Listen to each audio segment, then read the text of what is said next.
ओम शांति। A very warm welcome to all of you. आज हम जानेंगे कि हमारा भाग्य का निर्माता कौन है।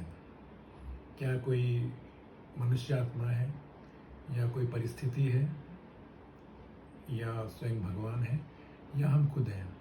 क्योंकि नॉर्मली हमारे लाइफ में जब कुछ भी होता है तो हम कहते हैं कि ऐसी परिस्थिति आई इसलिए मेरे साथ ऐसा हुआ, या किसी व्यक्ति ने मेरे साथ ऐसा कर दिया, या कोई और नहीं मिलता तो हम भगवान को ब्लेम लगाते हैं कि भगवान ने मेरे साथ ऐसा कर दिया, है ना। ये हमारी बहुत कहें कि जन्म से या पिछले बहुत जन्मों से शायद ऐसी हमारी प्रोग्रामिंग बन गई है कि हम कुछ भी होता है तो हम दूसरे पे ब्लेम लगाते हैं। तो सचमुच अगर हम जाने कि हमारे भाग्य का निर्माता कौन है, हम स्वयं या दूसरे कोई। क्योंकि हम कहते हैं कि जैसा कर्म वैसा हमारा भाग्य बनता है ना। तो हम हमारे साथ कुछ भी होता है तो हम फिर किसी ज्योतिषी को दिखाते हैं, यहाँ जाते हैं वहाँ जाते हैं कि हमारा भाग्य बताओ, हमारा भाग्य में ऐसा है वैसा है, हमारा भाग्य कैसे ठीक हो सकता है। यहाँ वहाँ घूमते हैं, टाइम वेस्ट करते हैं, मनी वेस्ट करते हैं। लेकिन जरा सोचें, विचार करें, क्या कोई भी हमारे भाग्य को बना सकता है? अगर कोई ज्योतिषी या रास्ते चलता कोई भी व्यक्ति अगर हमारे भाग्य को बना सकता, तो हम सोचें कि पहले तो वो अपना भाग्य बनाएगा ना। अगर ऐसा होता तो वो अपना भाग्य पहले बना लेता। तो ये हमें जानना है ना। तो भाग्य बनता है हमारे कर्मों से, ना कि किसी व्यक्ति परिस्थिति। यहाँ तक कि भगवान भी हमारा भाग्य नहीं बनाता है ना। भगवान अगर भाग्य बनाए तो सबका श्रेष्ठ ही बनाएगा ना, किसी का खराब तो बनाएगा नहीं। तो भाग्य बनाते हैं हमारे कर्म। कर्म मतलब हमारे संकल्प, हमारी वृत्तियाँ, हमारे संस्कार, हमारी फीलिंग्स, हमारे अंदर की प्योरिटी, है ना।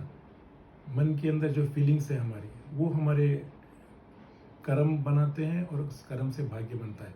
कर्म खाली बोलना और एक्शन वही कर्म नहीं है। कर्म हमारा होता है संकल्पों से, हमारे वृत्तियों से, हमारे वाइब्रेशन से, हमारे वाइब्स जो पूरे वायुमंडल में मिलते हैं। देखिए, पहला है संकल्प।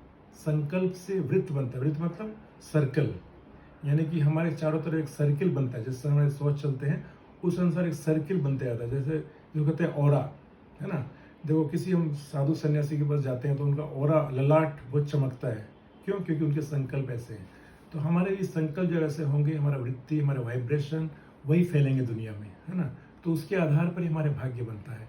तो हमारे साथ आज जो कुछ भी हो रहा है वो हमारे कर्मों का फल, यानी कि वो भाग्य हमें मिल रहा है। और हम जो अभी कर रहे हैं उससे हम फ्यूचर बना रहे हैं।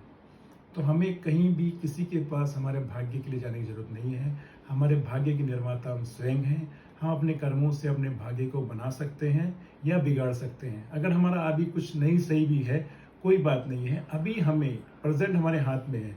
हम प्रेजेंट से अपना फ्यूचर श्रेष्ठ बना सकते हैं, है ना।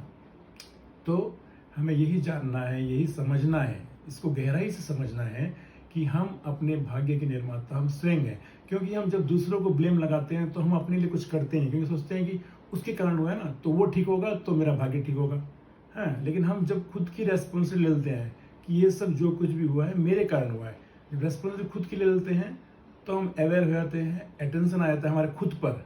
तो हम अपने कर्मों को श्रेष्ठ बनाते हैं, और जिससे हमारा भाग्य अगर खराब भी है, ऊपर नीचे भी है, तो उसको हम श्रेष्ठ बना सकते हैं। तो ये आज पक्का कर लें कि हम भाग्य के निर्माता हम स्वयं हैं, कोई दूसरा नहीं है। अच्छा, ओम शांति।